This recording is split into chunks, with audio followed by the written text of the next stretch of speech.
Hi there, I'm doing a cooking show today because Tracy Kafer was just visiting and I made her dinner and she really liked it.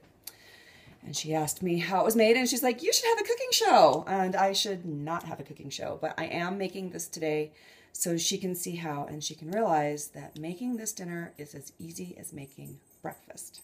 So to start out, I like to get everything ready in advance. Whenever I do my grocery shopping, I always clean and prep all the vegetables so it is no big deal to make something. So this is washed, stemmed, and chopped kale.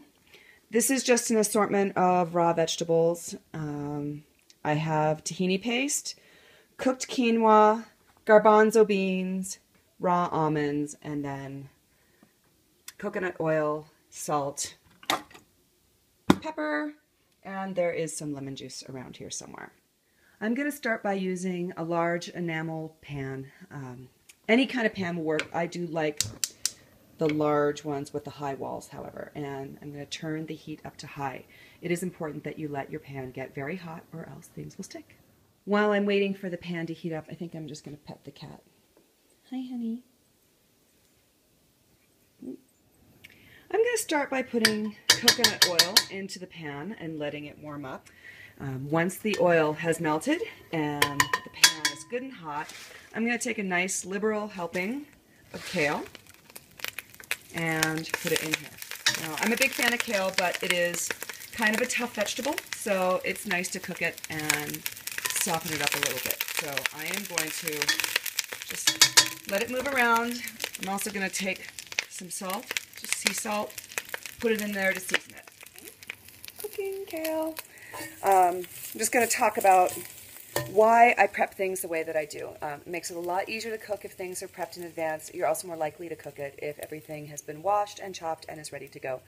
Everything is nice and wilted. The pan has been smoking, so I've turned it down to a medium-high temperature. Now I'm going to reach over here into my chickpeas and put them in the pan. Now I have sesame seed paste, otherwise known as tahini. And I'm going to put some of that in here. Now it's kind of the texture of peanut butter, only even gummier. So you really need to make a space, put it in the bottom, and I like to just put a little bit of water in it, which will help me mix it down and incorporate it. The next thing I'm going to put in is some of the cooked quinoa. And that's just to kind of heat it up, meld everything together. Now, if you want to, you can add a little agave or honey to sweeten it if you like just a little bit of sweetness in your food. I turned the heat off now. You don't want to cook the quinoa too much more. So, like I said, sticky stuff. And now I'm going to put in beets, carrots, shredded cabbage, and just some cucumber. Mix it all together.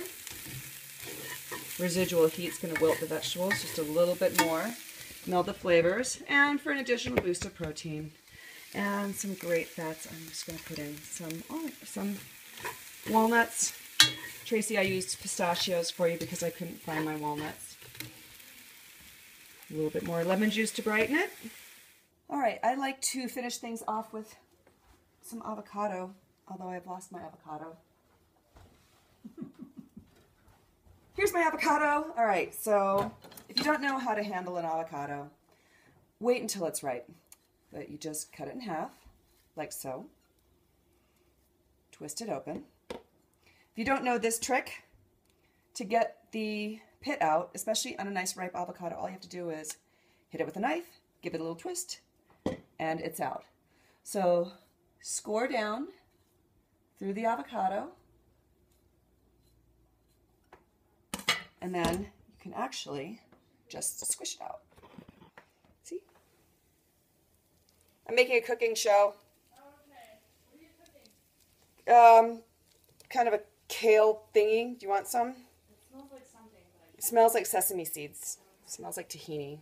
we were trying to determine if that was like a good smell or a bad smell from the bathroom. You know, Cheetos, you know how Fritos smell terrible when they're on your feet?